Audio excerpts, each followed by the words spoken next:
Alors bonjour, moi c'est Bonjour. Camille, j'ai 27 ans, je présente donc Daniel, Hmm, qui a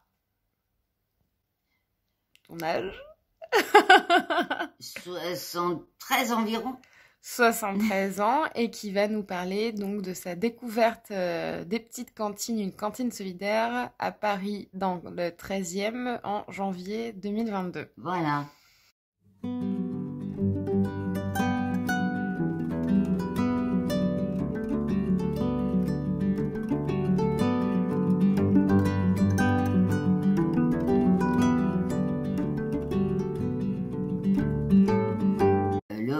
Le réveillon de Noël en 2022, enfin en 2000, fin 2021, hein, et ce jour-là, je n'avais rien de prévu. Et mes petites filles qui ont 2 ans étaient en Belgique ou ailleurs, je ne sais pas, mais elles n'étaient pas avec moi. Et quelquefois, le réveillon de Noël, c'est beaucoup de réveillons qui se sont déroulés dans les années passées avec les enfants, la famille, voilà. À Noël, on fait un sapin de Noël, des choses comme ça. Et puis là, en 2022, ça faisait un petit moment que j'avais été chercher un sapin en bas, donc j'avais mis un sapin sur le balcon. Et puis mes amis me disaient, mais tu fais quoi pour le réveillon? Ah ben je ne sais pas. Et je suis donc descendue sur le boulevard Vincent Auriol. Et puis je suis passée devant les petites cantines. À l'intérieur des petites cantines, il y avait Maxime, il y avait Chloé, que je ne connaissais pas encore, enfin que j'avais croisé sur le marché, tu vois. Et puis, comme ils étaient devant la porte, on s'est mis à parler. J'ai dit tout de suite à Maxime, écoute, là j'ai un peu de temps, je viendrais bien faire des choses avec vous. Est-ce que tu peux préciser qui sont Maxime et Chloé? Alors Maxime et Chloé, donc Maxime est l'un des fondateurs des petites cantines. Il y a 3 fondateurs, donc Maxime est l'un des 3. Et Chloé, c'est la personne qui est salariée par l'association qui gère les petites cantines. Et Il y a donc, une seule salariée, c'est Chloé. est-ce que tu peux expliquer ce que c'est exactement les petites cantines du coup? Les petites cantines, j'ai appris à les voir fonctionner après cette première visite et cette première soirée passée avec eux. Et c'est un lieu qui est un petit peu magique.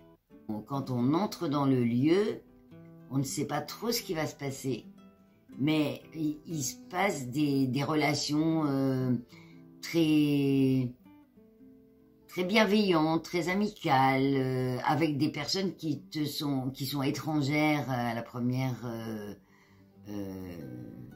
premier abord. Et ensuite, on se présente, on donne son prénom et on finit par manger ensemble.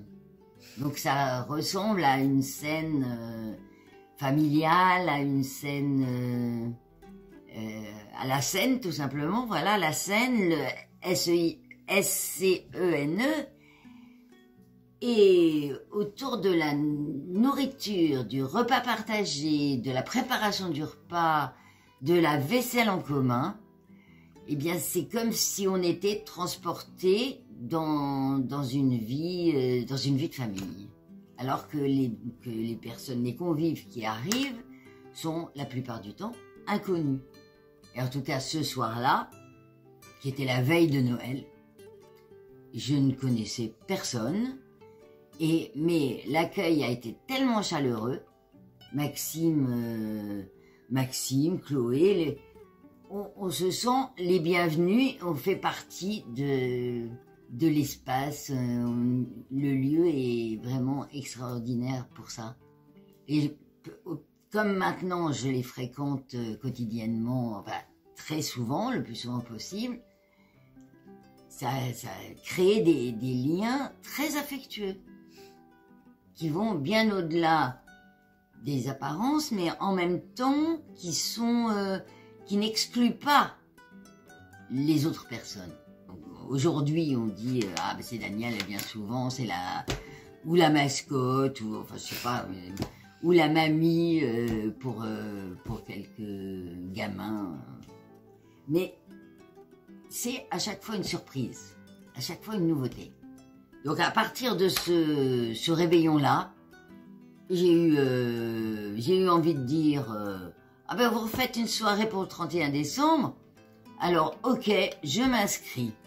J'ai appelé une amie qui s'appelle Lydie et qui est parisienne et que j'ai croisée un petit peu il y a 2-3 ans. Et Lydie, elle m'a dit, je lui ai dit, tu fais quelque chose pour le Nouvel An? Ah ben non, j'ai rien prévu. Alors je lui ai dit, ben, je vais te présenter les petites cantines. Elle est venue et on a passé une soirée ou une journée, enfin, ensemble. Et elle est venue, elle a été adoptée vraiment en tant que Lydie, avec tout ce qu'elle est, et sans intermédiaire, et elle a contacté les personnes à côté de qui elle a déjeuné. C'est un cadre où on peut parler de soi, et aussi écouter l'autre.